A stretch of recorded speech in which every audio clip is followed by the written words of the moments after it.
I'm gonna go make me some food because I don't think I ate enough. And if I don't eat enough, my medication does some stupid fucking shit to me.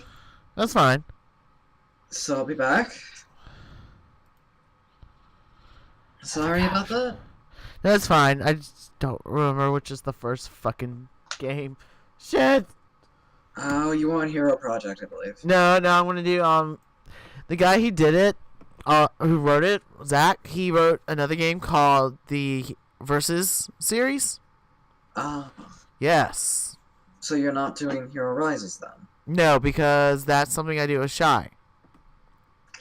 Oh, so it's not going on tonight then? Yes. Because time zones. Yes. Okay. So the last one's the first one. Yeah. So yes, I'll be back. I need to go make some food so I don't... I forgot what happens if I don't take it. All I know is something bad happens. That's probably a bad thing. I'll be back. You're fine.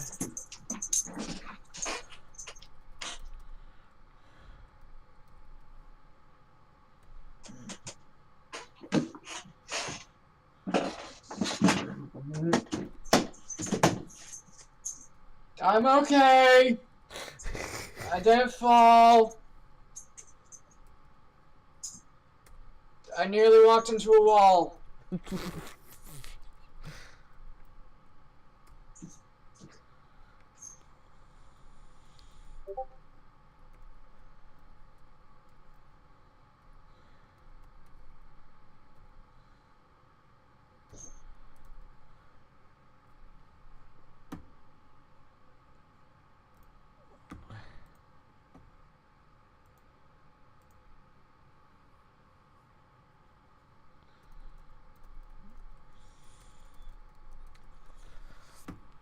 Alright.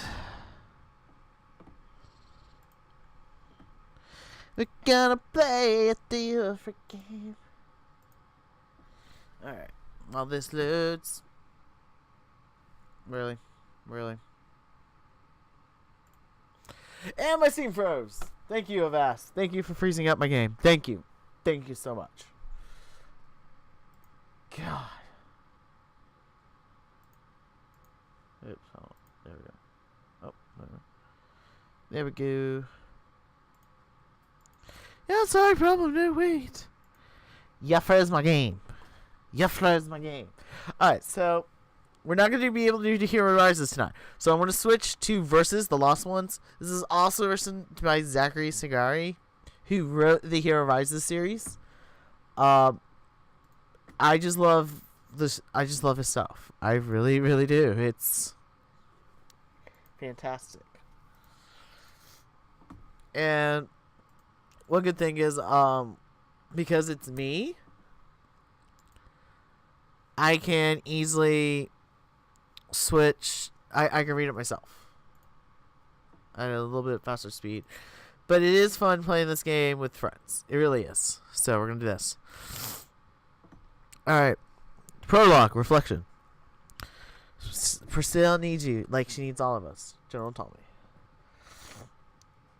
There would be something beautiful about this place if it wasn't so haunted. It's still. The silver-eyed statues, fluid and pulsing in their stillness, stretching across the garden hills in tiny rows. There are hundreds of them, each representing a life lost on this strange foreign planet. Planet Versus. You have a desire of either being called here as a blessing or a curse, but you've only been here a few days. Up until now, it's been nothing but shock and awe, wonder and a measure. Take your present company, for example. You stand beside a devastated android.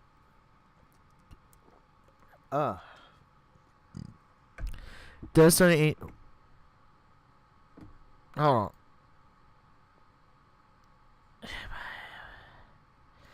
Am I the first one again? I know.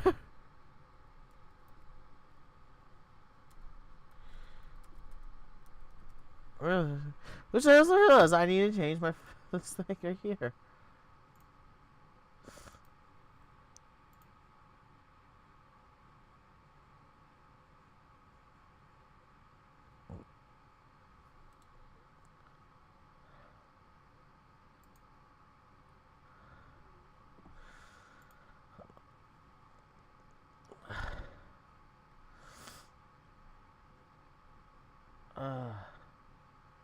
I do need to get some of the new games.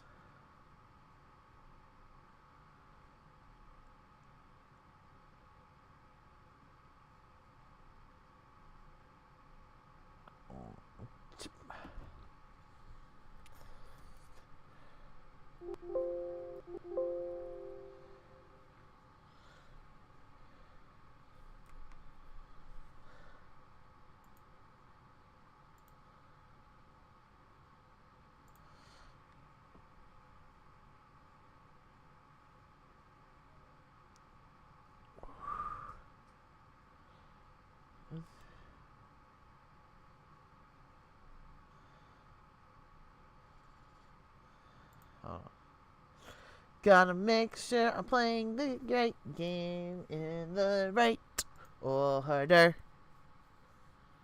Got it.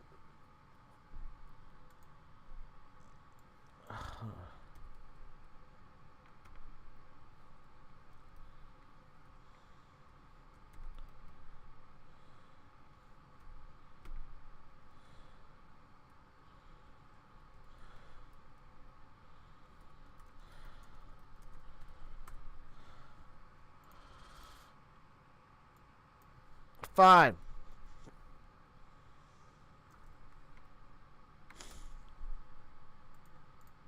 This shows the number of shits I give. Alright. This. Oh god, my nose. Oh my god. Oh, there we go. Cats, stop this mockery. Alright. Oh my nose. Alright. Alright. Alright. You have to. Okay, here I am. You take your present company, for example. You stand beside a devastated android with a coding witch and a war-torn commander, and a Varian air prince with his towering slave, and a racing weaponist with an alien deity. Where you're from, this wouldn't be near the realm of possibility, but here on Planet Versus, any limits on the impossible have been cracked wide open. In a way, it's everything you ever dreamed of in your once sheltered life. It's also more terrifying than you could have imagined. After all, you stand here at the funeral of someone you just met, someone whose death you had a direct hand in sentencing. You stand underneath the memorial statue, knowing that before your time here is through, you've likely seen many more statue populates of these hills, and that is if your own doesn't take shape first. That's when the cold reality grips you. You don't want to die here. So what are you going to do to make sure you survive the Planet Versus? 2 days and 2 worlds ago. Today is supposed to be a different day, a special day, but so far it's looking like all the others. You sit in the same seat, in the same compact transplane, staring at the same window at the same sort of scenes. You know you're supposed to be nervous, but today's battle is more important than anyone you faced before. But that's the thing. All you face is battle. So when all you ever want something more. I'm not going to attempt to sing this, no. Though, as usual, you get all you more is the same. Like now, you're looking out the window outside the pristine capital blurring by. You know you've explored every crack and cobblestone that makes up the city, just as you explored every cave and corner that makes up the planet Presky. You see familiar anti-bots warning posters, the ads for share data plans, the banners bearing the duck-like reflection, and wish that for once you see something you didn't expect to see. So you try to put yourself somewhere, the same thing you ever do. I'm on a planet made of fires, steering a lava log through molten lake. I'm behind a waterfall, hidden in a cavern, crystals pulsate distinct emotion. Endless foreign city, negotiating the price of some mysterious delicacy. I'm laying back in my galactic council chair, weighing the fate of the worlds. I'm jumping out of bedroom window, hoping to escape the furious father chasing me. As much as I love the bat, waterfall. You touch a red crystal and feel its energy pour through you, lining your nerves with power and angle. Then you touch a blue crystal and feel the cool satisfaction flow. Ground and green, bright, happy yellow, dark, black despair. What the fuck? Alright. This perhaps is your most cherished memory, and you remember it vividly, even though it isn't truly yours. You absorbed it years ago from a stranded pilot who accidentally crash landed in your backyard. You were just a child then, luckily, so the authorities didn't even suspect you had absorbed the memory. Though the fact you did, and that you have kept it a secret for all these years, breaks few of Priscilla's most sacred laws. You pull from this blasphemous law as your sister Gia hisses your name from the seat next to you. I am choosing my own name. Oh.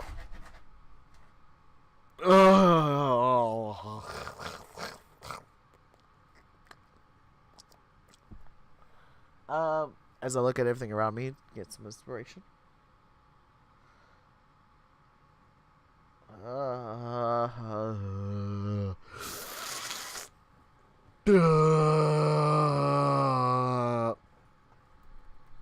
Jinx. Jinx! Social respect. And knowing Galeos punched your thigh, you turn your attention back to the chance plane, where it should probably remain. Mother is giving one of her speeches, and you know that the troops all over Priscilla would kill to hear a rallying cry from her. Today of all days. You just don't imagine what that mother will say anything much different from the dozens of speeches you've heard before. Hold on.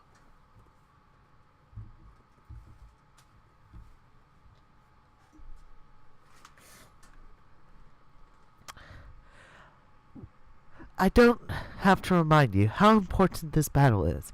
Mother continues, one hand resting on her holster grav gun on her side. The special edition grav gun is like Mother's security blanket, or better yet, kind of a permanent extremity. You can't remember a time you ever seen her without it laid against her hip, coursing with power and command. I remind you, nonetheless, today the future of our entire planet depends on us. Mother pauses, lapping into one of her signature dramatic breaks. You watch as the troops sit a little straighter in the transplant seats. When Mother speaks, people listen. After all, she is the greatest Brazilian general who's ever lived. Here comes the general! Rise up! We have fought hard to keep the Blots from advancing this far, but the enemy we face is relentless. If they take control of the collective life plant, Priscilla will be lost forever. Which means that today we must win. You look and see, to your right, see Gila sitting, her square jaw set, always the perfect soldier. Then you look across the transplane to the medibay, where Father stares at Mother, a broad smile curved under his bushy mustache.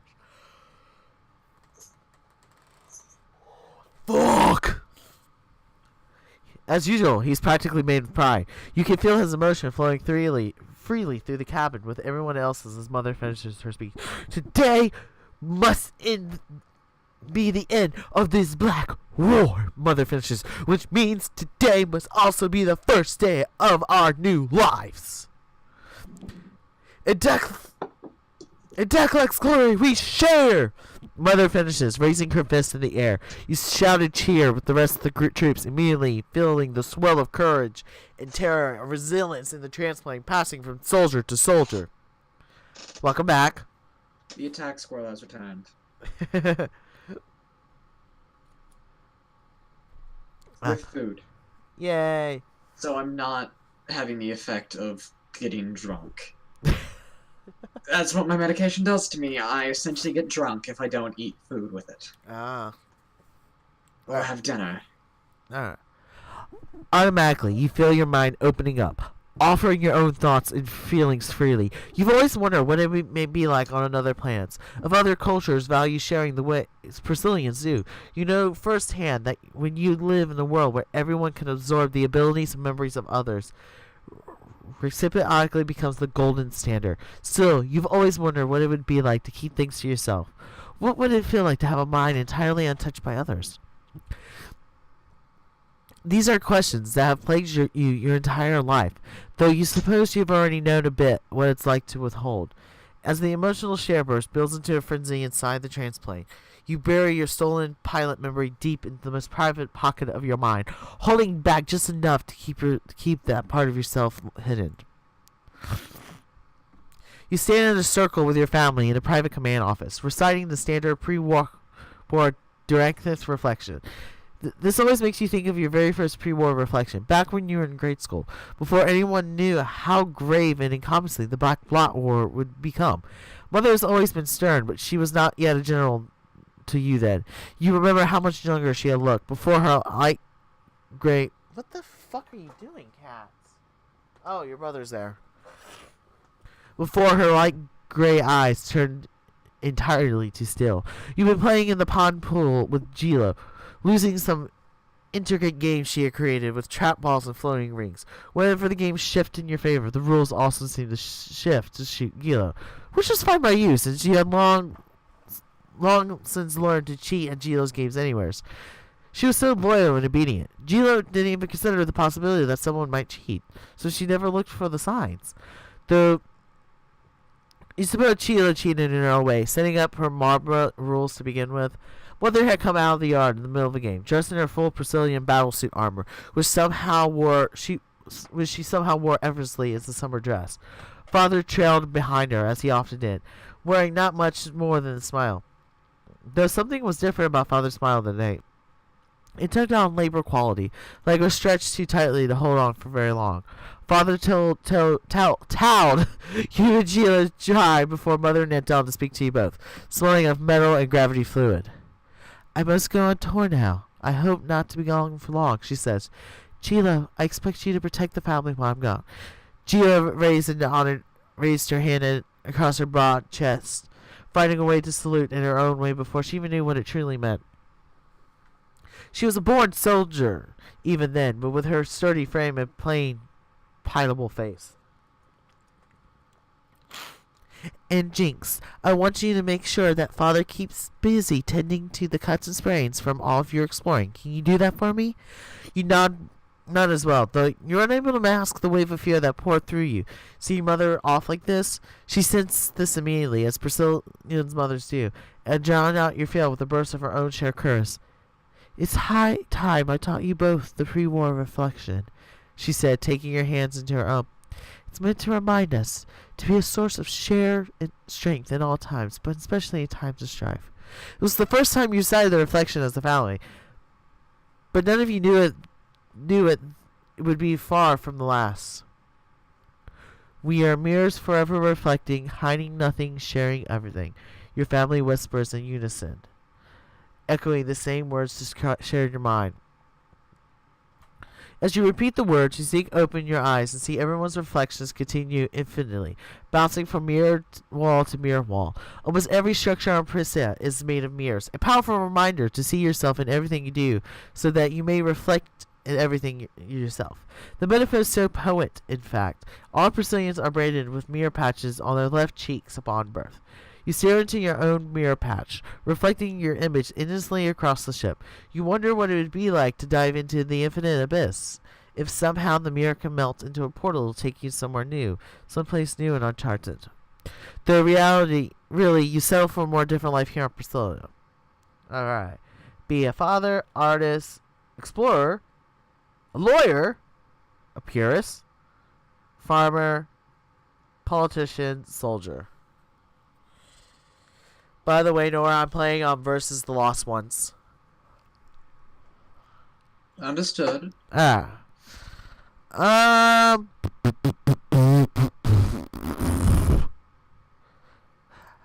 a simple life as a farmer!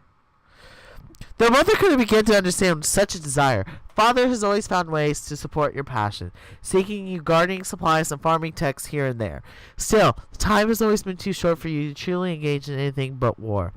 So you've been stuck serving as a soldier since you came of age. You've always felt trapped by the service, but you fear that the feeling isn't confined simply to the war.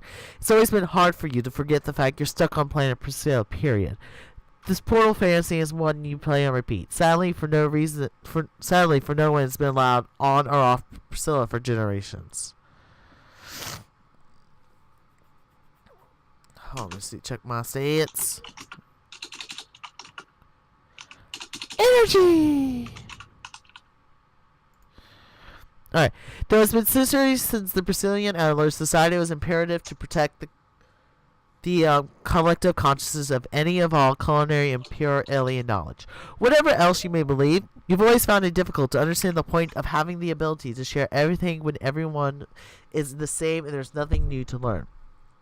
Priscilla's impure black market tries his best to keep you supplied with galactic textbooks and foreign holozons, exotic fiction, and alien script. But you know the truth. There's an entire galaxy beyond Priscilla, filled with bold and exciting planets, brimming with strange and wonderful cultures,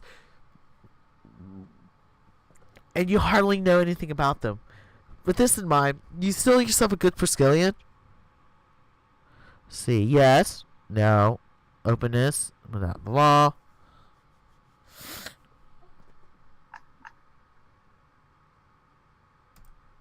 Yeah, I keep my true stats low. I'm ruthless. This place I keep myself secret.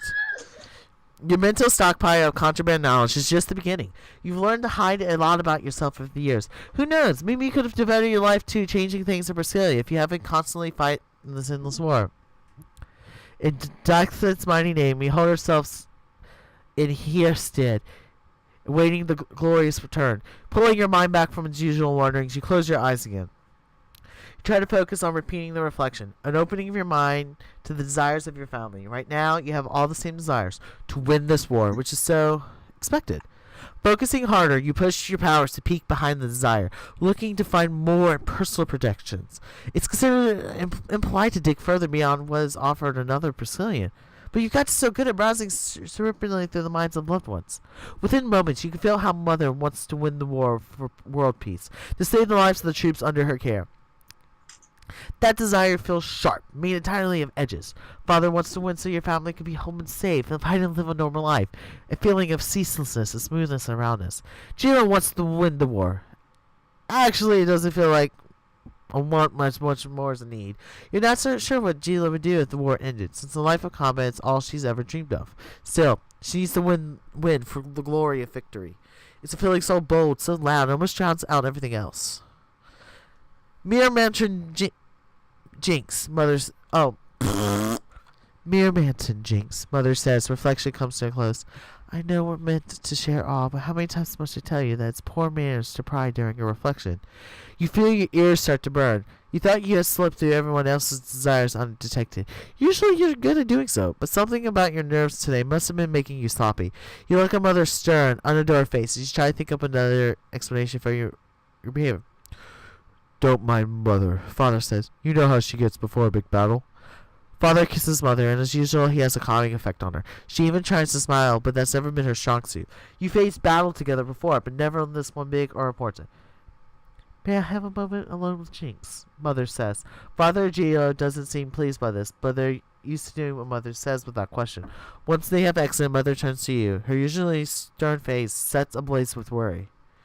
Jinx, I know you want to have the most willful and courageous nature in all Priscilla, Mother sighs. Mere Mansion knows this war has been hard on all of us, but I've no doubt it has the hardest on you. I know we are hundreds of ways you'd rather be living your life, so trust me when I say that I fight this war for your freedom as hard as I fight for anything else. You feel on the urgency behind Mother's words as you listen, forcefully merging your own. Still, as much as you appreciate them, you know these aren't the words Mother has called on for you to deliver. Despite all this, there is something I must ask of you. I have thought on this matter a great while, and it has long since made up my mind, but there has not been a time yet I felt you needed to know. I fear that time has come now, for there have never been battle more vital than the one we face today, or more dangerous. As Mother pauses to clear her throat, you feel something from her you never felt before. Fear. There's a chance today, more than any other day, that I may fall. Mother says the words, and she grimaces from the force for your own projected rejection. But she pushes through, determined as always. If that were to happen, all eyes would certainly fall on Gila to inherit my command position in Priscilla tradition. While Gila is the fiercest soldier I have ever known, and I love her with all my heart, she's meant to carry out orders, not command them. Those words land with a slap across your mind, but Mother's face remains even. How could she say that about Gilo? You've never met anyone more suited for war and leadership than your older sister. I can already feel that it would take your time to understand, and that comes to no surprise. Mother carries on. However, someday you will indeed understand. I fight today with all that I have to keep the worst from happening, but if I should fall, I must ask you for one dying wish. If I am to fall, you must promise to inherit the command of Brazilian army and win this black ward in my stead. You hear these words and you're truly baffled by them. You're not sure what stings most, the idea of Mother dying, or the fact she's asked you to inherit the position Gilo covets the most in the world, a position you much rather do without. After all, a soldier's duties always eventually end, but a general's responsibility lasts for eyes. Despite your shock, Mother's steely eyes demands a response. How could you even begin to answer such an impossible request? I don't know if I can accept this responsibility. Your honesty is well welcome, Jinx, Mother replies, her expression finally softening. Your manager knows there's no greater evil than deception. However, your honesty, while valued, remains irrelevant. If Priscilla is to survive, where I should not, you must prepare for this role. Why me? You ask, feeling quite incapable concerning anything else at this moment. You're a good soldier in a fight, that much is true, but you're nowhere near good as Chilo. She lives for this service, and is the oldest. The army is hers to inherit. Even knowing that your mother has uttered these words, it would break Gilo's heart. How would you ever manage to hide this from her when you see her in a few moments? As I said, my child, someday you will understand. Mother sighs.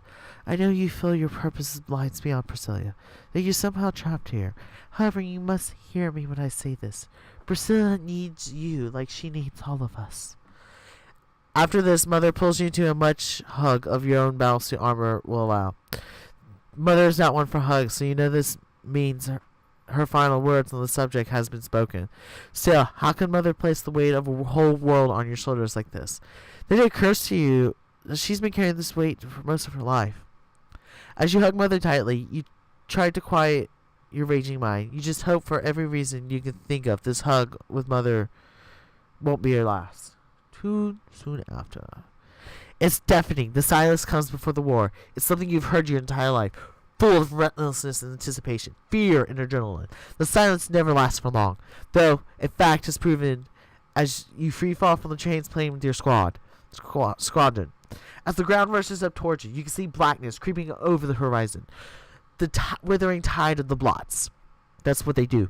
They surge forward, propelled by their mindless imperative, consuming all life in their path, churning out the tar lakes to scorch the earth they need to thrive. The blots have already succeeded in converting six of Brazilians' terran, but today they're riding Marchmont's end. Otherwise, they will blot out your entire world. The ground glider in your standard Brazilian battle armor activates, and you swoop down towards the front lines with your squadron. You hit the ground, and you find yourself facing 3 trotting blots. Activating quickly, their swashing limbs will carry them. You've seen thousands of blots before, but every time you see another, it sends a fresh chill up your spine. Each blot stands 8 feet tall, a tower of rotten black flesh that slimes and decays as it moves. Blots have no eyes or ears, no nose or mouth, just featureless black heads spiked with 2 protruding black enameled tusks. They're like giant slugs with limbs, except they happen to smell 10 times worse. As you step forward, you see a blot lurch violently and overwhelming a Brazilian soldier, stabbing him with its long tusks. Blots are generally slow, but once in proximity to their prey, they experience a surge of speeds to stab mercilessly. The stricken soldier's skin begins to turn to a purplish gray within seconds, as the blot drains the blood from his veins through its tusk. The soldier is then tossed away. His body is already beginning to blot black, transforming into another number in the soulless blot army. Chip, chip! Rosen suddenly appears, flitting around your head. You are confronted by Rosen's arrival, only for a moment. She's a warning bot, a special Brazilian avian breed that remains incorporeal except to warn the masters of certain oncoming events. This particular warning may be obvious now, but Rosa has saved your life dozens of times by warning you of a blot you didn't see coming. Rosa has just enough time to twirl her small, blurry blue-furred body across your line of vision, before evaporating back into your pouch on your back. Roses lifted your customary Brazilian belt long before it was upgraded for combat, ever since your 5th birthday. Before you were ever given your own warming belt, you've always been jealous of Gilo's. She had a belt, chose a belt color of cold steel to match Mother's. You thought long and hard about your own warming bird, imagining that she'd become your best friends with Gilo. Except you have always imagined your own warming belt will live in the color belt of oceanic blue. As Rosie disappears back into your oceanic blue belt, you force yourself to ignore the bursts of fear that erupts in your gut, facing a fresh wave of blots. Instead, you harness the adrenaline and try to focus on your training experience. Blots can survive most bodily harm, but they have one key weakness. If you destroy their mind, heart, and the nervous system centers, they die. Assuming you believe that blots were ever really alive to begin with. These mind-hearted are located in the blot's black magnetic tusks. It's never clear which one, making destroying a blot tricky, dangerous work. Knowing what you need to know to destroy the correct tusk, how do you attack the 3 closest blots? Graph blast them, with bomb packs, coordinate with my squadron, go on a heat invisible on my own, diversion, second heat, space bomb, these struck. Coordinate with my squad. Let's see what we do. Look so far. I'm a team.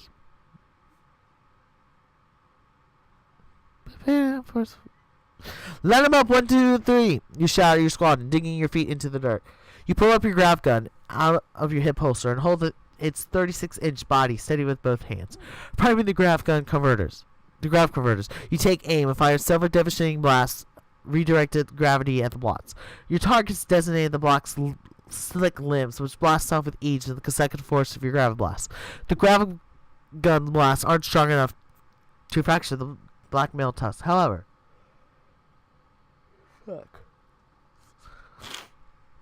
so once the blots are reduced to a useless torso stump, 3 of you roll forward on your blot targets, forcing you to get much closer than you ever prefer. The smell of the blots' fetish corpse bodies almost overwhelming as the silence they bring.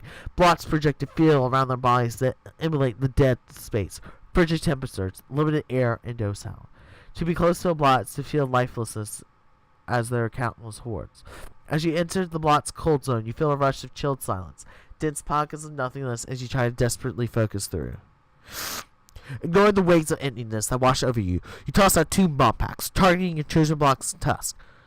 Once employed, these putty-like packs are attached to the tusk's surface, sticking to them like magnetic projectiles. The bomb packs succeed in obliterating the tusk your block targets, shattering its mind heart and triggering the decompositive process. You're about to move on to your next target when you realize that the 3rd blot is still standing, both with his tusk still intact. The blot must have managed to evade the bomb pack somehow.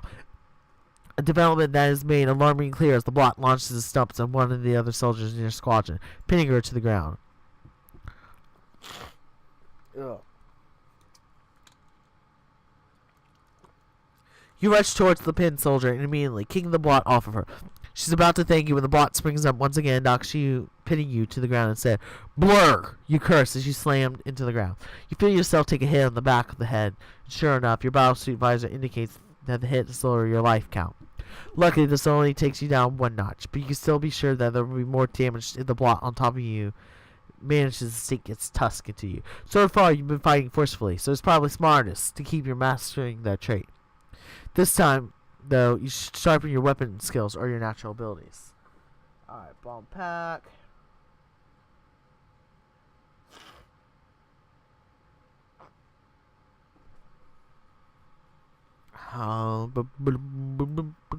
Burst. Look. Abilities.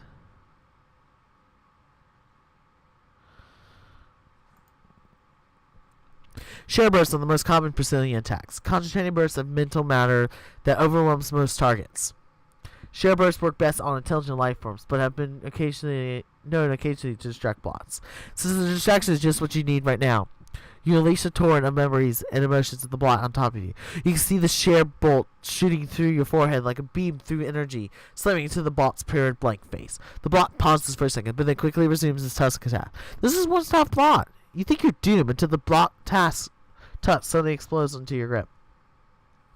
You scream from the pain of the blast spray hitting you when it's clear that you look up and find Gila standing nearby, pulling a fresh bomb pack out of a battle suit chest compartment.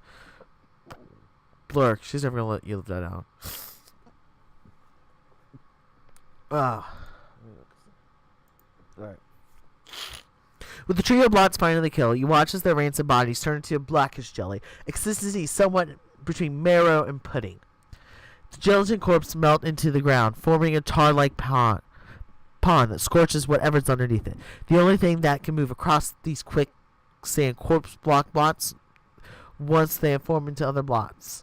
This blot's final gift and death. More rude. You have only seen one being ever survive contact with the block bots before. Well, you didn't actually see yourself. You experienced it as a type priority memory in the Priscillian collective consciousness, though you wouldn't need to tap into any collective memories to know who Dirac is. His presence has been permitted in every facet of the Priscillian culture since the Black Blot War began. Several years ago, in the early days of the war, there was a pivotal battle outside Priscillian's smallest city, still unaccustomed to the relentless nature of its enemy they face. The Priscillian troops were being overwhelmed by the Blot's hordes, until, seemingly out of nowhere, a large ball of pure white light fell from the sky. The radiant orb darted through thousands of Blots within seconds, burning them clearly from the inside out, turning them to ash instead of their signature block bots. Once the Legion of Blots has been thoroughly crisp, the orb hung in the air for a few moments before twisting and cracking into the shape of a Priscillian human, mere patch and all. When the light cleared, the figure was a swatch head-and-tone white energy armor, obviously much mightier than the average Priscillian, much mightier than any Priscillian has ever seen, for that matter. The few surviving Priscillian troops were stunned. No one's ever fought their way to cleanly kill Blots before. The troops were further stunned when they tried to reach out to the figure, and their absorption powers were completely blocked. Then, before they can learn any more about the strange savior, there was a bright streak of light, and the figure disappeared. Many attributes Priscillian's early survival against Blots to the appearance of this mysterious savior. Surely the planet would have been overwhelmed without the advantage provided in this pivotal early battle. Since this epic showing, there has been many competing theories on who this godlike warrior might have been, where Z might be now.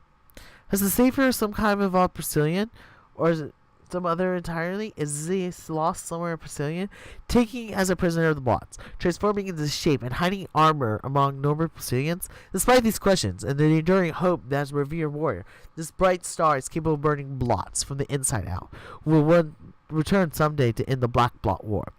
This figure was given the honor of the rarefied older Priscillian name Dunkthik, meaning literally the Great One lost to be found. Also, and so the legend of Dunkthik, the Lost One, was born. Given the persuasiveness of the Black Blot War, Dunkthik has been elevated to a kind of deity in Priscillian culture, a figure of hope to be respected and emulated above all else. A small minority, however, believe the memory is a phantom phantom creation planted in the collective consciousness by the Priscillian errors to provide hope to the army despite the weary troops. The memory tastes real to you, as if somehow a fabrication, in the most unprecedented forgery you've ever counted. Still, what do you believe? I believe there's more to it. You believe there's Santa. I believe in Santa! I believe in Santa! I believe in Santa! Zachary, I just go on Twitter and Zachary Sirgari is just like liking all my tweets. I think like I'm one of the only people who really stream his stuff. So, but it's so cool. It really is cool that the Arthur's like, yo, cats, really. All right. Perhaps Z was just passing through for some reason. You common Priscillians just don't understand. Oh, let me do something. I need to do something real quick. Yeah, shake something. Okay. Right now, however, you need to really refocus on the battle of hand. You activate your graphic glider, lift above the forming block. Wincing is the sound of heat and as the sound and heat rushes back outside the collapsed cold zone. For a moment, you can hear blasts and booms, the screams of battle and the rattles of death, but the sound vanishes as another blot appears. You can immediately tell this blot is no ordinary blot, as it flies over you on wings as black as night. It's a block. The only blot. Toothless. What? It's toothless from How to Train Your No! No, it's not! It is not toothless. The things don't have eyes. It does not have a face. Alright. It's a block. The only blots capable of cognition. There is being generous. Blocks only appear for crucial battles. The beady red eyes. See, red eyes! Toothless has green. Darting around with tepid awareness, these blocks command the blot hordes via their singular hive mind. In this way, you've always thought the blocks as a twisted reflection of Brazilian values. Blocks share everything, too, though what they have to share are singular imperative to spread and assimilate. You know, blots are much more different to kill than ordinary blots, especially since they retain one useful trait or skill after their block conversion. And apparently, this flying block had wings in its former life. Blocks also have multiple mind hearts and nervous systems, stored in various esca trucks that stick out of their bodies at odd angles. So killing them is much trickier. You've already strategized how to make best of the story block when Gino screams, It's headed towards the general station! Wow, I gave her a horrible voice. Hearing Gilo's voice, your mind flashes to Mother's final request in the private command office, and you quickly cover it up. Now's not the time for Gilo to learn about this terrible truth. Instead, you spin to find the block has indeed flying towards your mother's squadron, along with 3 other blocks approaching from the opposite direction, each one gnarled with gruesome individuality. One has nails long and sharp as daggers, as another extended tongue that lashes and flaps like a whip in the wind. And the last one has limbs coiled with writhing black snakes. Without hesitation, you reactivate your glide glider because you have to stop these blocks. Mother's command squadron has no doubt handled 1, maybe 2 blocks at the same time, but never 4 at once. If Mother was to be taken in this battle, life as you know it would end in every way. In that moment, everything flashes before you. Gio's loyal games, father's unconditional support, mother's command position, your own dreams. You know that the next move you make is crucial. It would mean life or death for your family, maybe even all for Priscilla. You fly forward, ready to coordinate with Gio and her squadron, when suddenly you feel your stomach drop. The edge of your vision blur and deep red light begins to creep onto the corners until it pours over you entirely. Then the red light envelopes everything, and all you can feel is your body being burned apart. The world breaking into fluid crimson shards. Then you scream. Well, someone took LSD. Yeah. Okay, so that for myself is a lot to read. So I'm gonna end stream here. I will come back to Versus. I really will. Because I would join you if the game was free. The first 3 chapters are free. But, like I said, it's a lot. And this is what I definitely will come back through. I've only played through this once.